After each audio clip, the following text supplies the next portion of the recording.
My experiences in French Quarter restaurants, where it's based in just all African-American chefs and cooks, you'll find a lot of rare opportunities for advancement.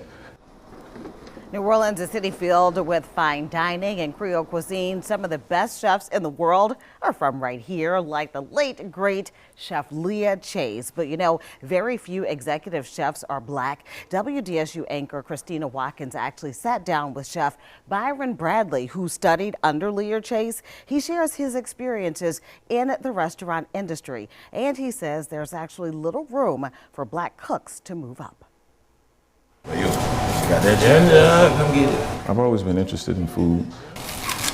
Food has always been a part of Chef Byron Bradley's life. The New Orleans native says it's a way to bring his big family together. I considered it a career getting out of the military, 2010, and it just fell into place around 2013. When he was about 22, 23 years old, Chef Bradley wanted to help others bond over food. So he stepped into the restaurant industry, ready to get things cooking. But little did he know what his journey would look like. With each restaurant through my career, I tried to make sure that I worked at every station possible to get the full, experience of what it's like to work for the space. Stations like what?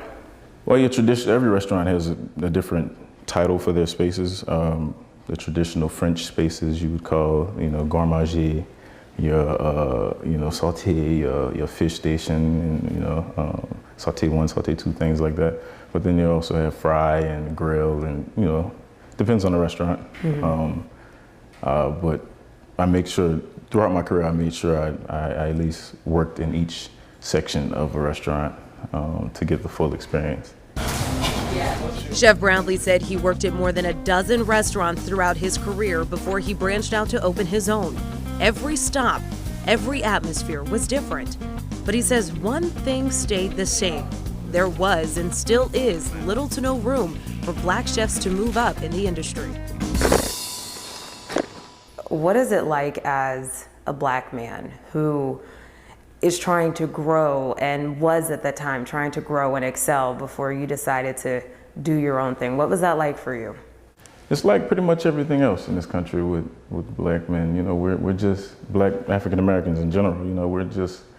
We're not subconsciously, in most cases at this point, we're not considered at the same level of anything. A report from the data center shows nearly 600 full-service restaurants employed nearly 15,000 people in 2017. In New Orleans, 34% of the population is white and 60% are black. When it comes to higher up, front of the restaurant positions, the data center found this.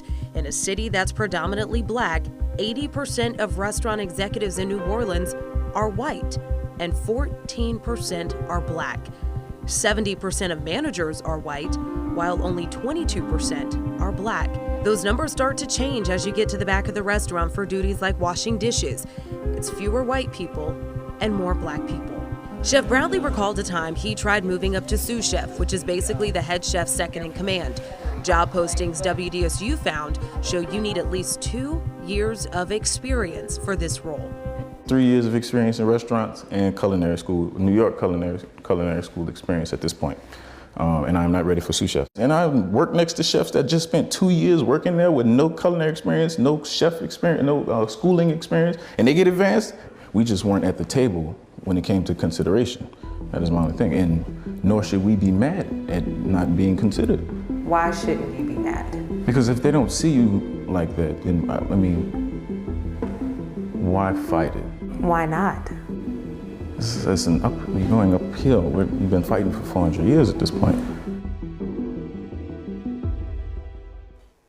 And tonight at 6, anchor Christina Watkins tells you about an organization in New Orleans hoping to make the restaurant industry more equitable through a new mission. Also, what one restaurant owner says about his own biases. That's coming up at 6 right here on WDSU.